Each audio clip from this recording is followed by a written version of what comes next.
जी, doctor Maliha Lodhi साहिबा हमारे साथ मौजूद हैं, सीनियर सफारतकार हैं। डॉक्टर साहिबा शुक्रिया। डॉक्टर साहिबा, अब आप हमें बताइएगा क्या तासुर है? हमें महसूस हो रहा है कि मगरबी मीडिया जिस तरह से इस वाक़े को रिपोर्ट कर रहा है, पाकिस्तान मुखालिफ जो एजेंडा, स्पेसिफिक एजेंडा है, उसको शायद उतनी सपोर्ट नहीं मिल रही है जितनी माजी में मिलती रही है। डोमेस्टिकली भी वहाँ पे आवाज़ें उठती रही हैं। आप हमें बताइए किस तरह आलमी तंजीमें, आलमी मीडिया, आलमी बिरादरी इस मामले को देख रही है दोनों मुल्कों के दरमियान? मेरा ख्याल है सूरत हाल बहुत संगीन है और इस वक्त मैं समझती हूँ कि जिस किस्म का जंगी हिस्टीरिया विप अप किया गया है भारत में, उससे तो यही लग रहा है और प्राइम मिनिस्टर मोदी की अपनी जो स्टेटमेंट्स हैं उनसे यही लग रहा है कि भारत एक किनेटिक एक्शन, एक फौजी मिलिट्री एक्शन के लिए तैयारी कर रहे हैं। पिछले 3 दिनों से लाइन ऑफ कंट्रोल पे भी फायरिंग हो रही है, स्मॉल आर्म फायरिंग है। और फिर रिपोर्ट्स ये भी आ रही हैं कि भारत भारी असला जो है वो डिप्लॉय कर रहा है close to the border, international border भी और लाइन ऑफ कंट्रोल भी।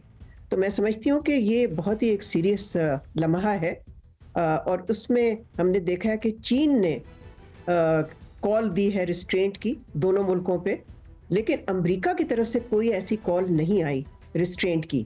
अमेरिकन एक स्टेटमेंट जो आई है ट्रंप की अपनी तो ये थी कि ये दोनों मुल्क आपस में कोई ना कुछ तय कर लेंगे, तो ये तो फिर ऐसे लगता है कि उन्होंने तो हाथ धो लिया इससे।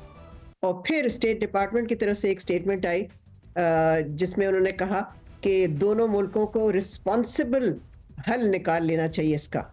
तो देखें, ये 5वां क्राइसिस है पाकिस्तान और इंडिया के दरमियान पिछले 20-25 साल में। हर 3 साल बाद एक बहरान हो जाता है और उसके लिए हमेशा हमने देखा है, ऑलमोस्ट हमेशा, कि कोई थर्ड पार्टी आके फिर डिफ्यूज़ करती है उस क्राइसिस को। तो जो सवाल इस वक्त उठ रहा है वो ये है कि कहाँ है वो थर्ड पार्टी?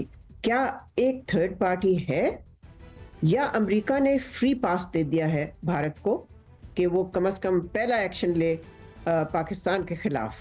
तो ये सवाल का जवाब मेरे पास नहीं है, लेकिन मैं समझती हूँ कि इस सवाल जो है उठाना बहुत ही अहम है। अब आप भी जिक्र कर रही हैं इसका, और पाकिस्तान ने एक थर्ड पार्टी शफाफ तहकीकात का जो ऑप्शन टेबल पर रखा है, उससे ज़्यादा तो ऑब्वियसली कुछ नहीं हो सकता। इससे ज़्यादा क्या कहें? तो इंडिया ये ना माने, लेकिन कोई आलमी इदारा, कोई अमेरिका, चीन, ईरान, सऊदी अरब जैसा मुल्क इंडिया को मजबूर नहीं कर सकता कि इस तरफ आए। एक ही मुल्क है जिसकी भारत सुनता है और वो है अमेरिका। और इस वक्त अमेरिका ने जो स्टेटमेंट दी, उन्होंने तो बहुत ही 2 टोक अल्फाजों में कहा कि वो भारत के साथ खड़े हुए हैं। तो इस वक्त तो जो उनको चाहिए करना, बल्कि मैं समझती हूँ सिक्योरिटी काउंसिल को भी चाहिए था, जहाँ पर उन्होंने एक स्टेटमेंट तो ज़रूर इशू की, मजम्मत की ऑफ द टेररिस्ट इंसिडेंट।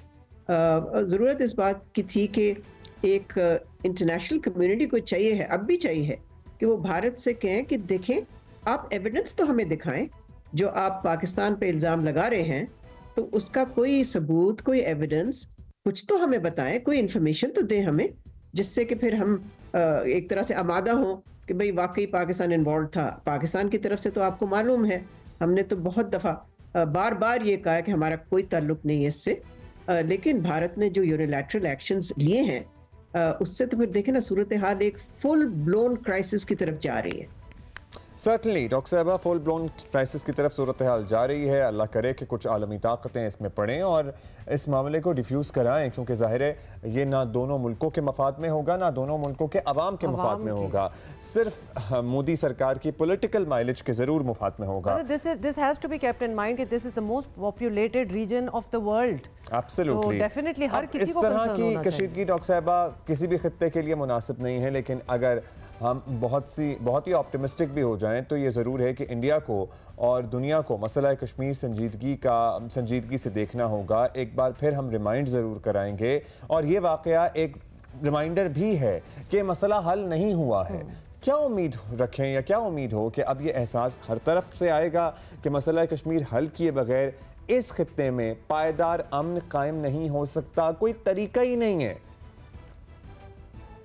जी, इससे जाहिर है कश्मीर हेडलाइंस में तो आया है इंटरनेशनल मीडिया में, लेकिन इससे हम ये नतीजा अभी नहीं निकाल सकते कि इसकी वजह से इंटरनेशनल कम्युनिटी की तरफ से या जो बड़े बड़े पार्स हैं, P5 जो सिक्योरिटी काउंसिल के सबसे अहम मेंबर्स हैं, उनकी तरफ से कोई इंटरेस्ट होगा, कोई एक्शन होगा कश्मीर के हवाले से। इस वक्त तो लगता यही है कि जो मुख्तलिफ ममालिक हैं वो तो सिर्फ चाहते हैं कि किसी तरह से ये क्राइसिस जो बढ़ती जा रही है ये किसी तरह से डिफ्यूज़ हो। उससे ज़्यादा मैं नहीं समझती कि उससे ज़्यादा मैंने कोई सुना है किसी किस्म की कॉल या फोकस कश्मीर डिस्प्यूट को रिजॉल्व करने के लिए। और मैं समझती हूँ ये तो फिर पाकिस्तान का काम है और पाकिस्तान के सफारतकारों का काम है। अभी तक मैंने एक पाकिस्तानी सफ़ीर को नहीं देखा इंटरनेशनल मीडिया पे पाकिस्तान का केस प्रेजेंट करते हुए और कश्मीर पे वो मौक़िफ़ अडॉप्ट करते हुए जिसकी ज़रूरत है इस वक्त। अगर हमें इंटरनेशनल कम्युनिटी को इस बात पे रजामंद करना है कि वो कश्मीर पे तवज्जो दें और ये कि कश्मीर एक इंटरनेशनल डिस्प्यूट अभी भी है, इसके बावजूद कि भारत का कहना अब ये है कि जी हमने तो सारा कुछ रिजॉल्व कर दिया है, तो इसके लिए तो फिर पाकिस्तान को एक बहुत ही ठोस किस्म की डिप्लोमेटिक कैंपेन चलाने की ज़रूरत है। मुझे तो नज़र ही नहीं आते हमारे सफ़ीर हैं कहाँ जो बाहर सब क्रेडिटेड हैं मुख्तलिफ ममालिक में। मैंने तो एक भी नहीं देखा किसी जगह जो पाकिस्तान का मौक़िफ़ बयान कर रहे हो। ये हमारी डेफिनेटली ट्रेजेडी है। बहुत शुक्रिया आपका डॉक्टर साहिबा, और होपफुली कुछ दफ्तर ख़ारिजा देख रहा हो और हमारे सफ़रा जो दुनिया के मुख्तलिफ ममालिक में तैनात हैं ना सिर्फ कि इस वक्त देख रहे हो, एक्चुअली डॉक्टर साहिबा भी सही कह रही थी, ज़रा रिमाइंड कराएं कि आप जाइए, निकलिए और मिलिए वहाँ पे और हर एक को बताइए पाकिस्तान का क्या मौक़िफ़ है और कश्मीर पे हमारा क्या स्टांस है। एक्चुअली ये मिलिए और बताइए पहले भी होते रहना चाहिए था, अभी भी होते रहना चाहिए। अब तो चले हो ही रहा होगा समहाउ, लेकिन कश्मीर पर पाकिस्तान का क्या मौक़िफ़ है the world needs to know, और ये काम ज़ाहिर है हमारी सफारतकारी के जरिए हो सकता है। अच्छा जी, सफारतकारी की बात हो रही है तो ये बड़ी इंटरेस्टिंग है। अब ये देखें, साबिक अमरीकी सफ़ीर रॉबिन राफ़ेल ने हामिद मीर साहब को इंटरव्यू में भारतीय पॉलिसी का जिस तरह भांडा फोड़ा, जाहिर है कि शिद्दत पसंद भारतीयों को ऑब्वियसली ये कहाँ पसंद आना था। तो अब हुआ ये है कि सोशल मीडिया पर हामिद मीर और रॉबिन राफ़ेल पर हमले किए जा रहे हैं, इल्ज़ामात लगाए जा रहे हैं। मीर साहब का तो खैर चलता है, आपको पता है, वो कोई नई बात नहीं है, लेकिन रॉबिन राफ़ेल साहिबा पर इल्ज़ाम यह है कि सफ़ीर पाकिस्तान के लिए जासूसी करती पकड़ी गई थी और ये बात कतई गलत है। इस तरह के इल्ज़ाम पर अमरीकी स्टेट डिपार्टमेंट ने बड़ी सख्त, तफसीली और शफाफ तफ्तीश की थी और आज से कोई 9-10 साल पहले बाकायदा रॉबिन राफ़ेल साहिबा को क्लीन चिट दी गई। तो यहाँ पॉज करें, 9-10 साल गुजर चुके हैं, लेकिन चूंकि इस बात को 9-10 साल गुजर चुके हैं, क्लीन चिट भी उनको अपने ही स्टेट डिपार्टमेंट से मिल चुकी थी, लेकिन जिसने नहीं मानना उसने नहीं मानना। प्रोपेगेंडे की आड़ में आपको पता है बहुत कुछ चलता है, लेकिन भारतीय सोशल मीडिया या वॉरियर्स ये पता नहीं क्यों भूल जाते हैं कि झूठ पकड़ना कोई बहुत मुश्किल काम तो नहीं है। और आजकल की दुनिया में तो बिल्कुल ही नहीं है, क्योंकि you can get access to any kind of information and history online.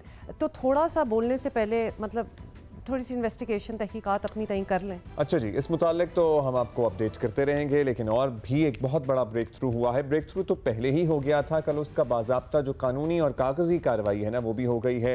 Council of common interest में बात तय हो गई है कि जब तक तमाम सूबों का इत्तफाक राय नहीं होता, किसी भी नहरों के मंसूबे पर कोई पेशरफ्त सिरे से नहीं होगी।